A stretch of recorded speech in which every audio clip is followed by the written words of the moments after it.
We immediately on the Matt Murphy Show go to the Murphy Show hotline where Congressman Andy Ogles awaits. He of the 5th Congressional District to give us the latest lowdown on what's happening in Washington, D.C. Congressman, I don't want to get in front of your news, so I'll just give you the floor and tell us what is happening today. We're hearing a lot of stories about backroom deals and closed-door meetings. Tell us what you know. Well, so Jim Jordan is out as a candidate for Speaker, and, you know, this is swampy as it gets. I mean, imagine, so we have a floor vote, there in the chamber. He only got a few more no votes. I sent you those numbers. Mm-hmm. And so his support was holding. They called a recess. And so in the basement of the Capitol, we're locked into a room. Our phones have to be left outside in a secret ballot, so nobody's on record. The swamp decided to remove him as a candidate for Speaker. You literally have the singular most popular member of Congress was just knifed in the back by leadership in this town. This is a travesty. I mean, he's truly the grassroots candidate in the nation. He's the second most Republican of all. And this is why this town is broken. You have a good person, the right person at the right moment, and they don't want him because he'll cut spending. So I'm confused, Andy. He did not get, I think, the no votes increased to 25 this last time around, but that still means that some, I can't do the exact math, but like 190 Republicans voted in favor of him on the floor earlier today. So how was it that once we got to a secret ballot, a non-public vote, that so many voted to remove him as a candidate for Speaker? What happened there? So the way it works in the Republican rules is that, let's say there's 3 candidates running for Speaker in conference. You hold a vote, and if no one gets 50% plus 1, the lesser vote-getting candidate drops off. So it goes from 3 candidates to 2. The 2 candidates go head-to-head. Whichever one of those gets 50% plus 1, they become the Speaker designee, which means they're the candidate, the chosen candidate for the House floor. Now, traditionally, you're supposed to vote for that person, but obviously, when you go back to January, some of us didn't because we held out for the rules package. But what happened was they held that secret ballot to essentially remove him as the chosen candidate for the Republican caucus, which took him off the board. And he graciously stepped aside and said, look, you've spoken. I've worked hard. I would have enjoyed being Speaker. It's hard work. I've gotten to know some of you better. But the conference has spoken, and he very humbly and graciously stepped aside.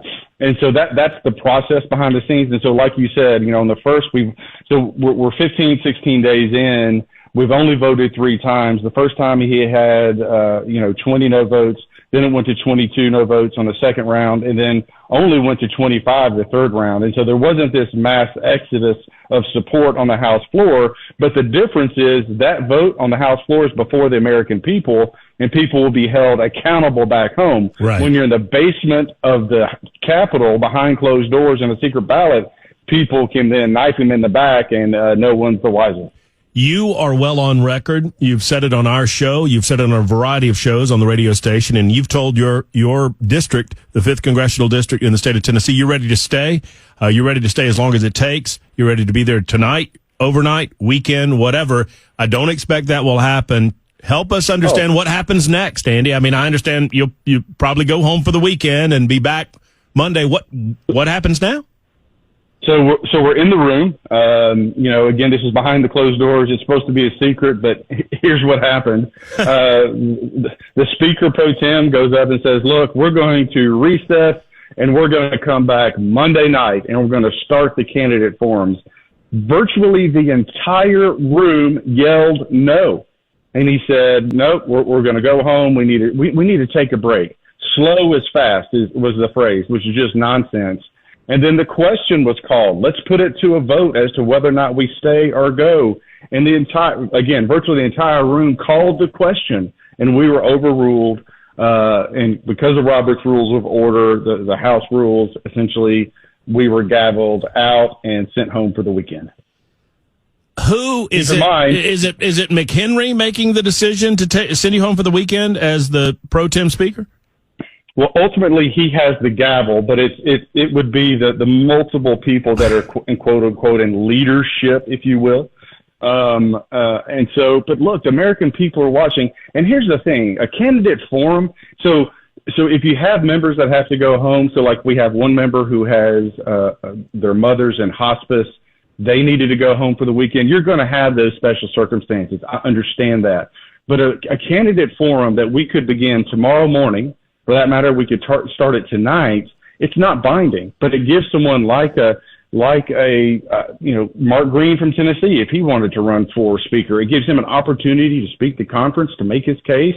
He then can make calls over the weekend. Someone like a Byron Donalds or someone like Jody Arrington, they can begin the process of running so that on Monday we can then cast our first votes. But instead, we've kicked it all the way. So there won't be any votes for speaker until at least Tuesday morning, if not Tuesday afternoon. Meanwhile, there's a war going on in Israel. We're under a continuing resolution. Whether you like regardless of whether you're at on the Ukraine war, there's a conflict in Ukraine. You've got China on the move. I mean, there is so much going on. And this idea that there's no sense of urgency in this town because, quite frankly, they're afraid that they're going to end up with a conservative. I hear the frustration in your voice. Why do I feel like this leads right back to Kevin McCarthy?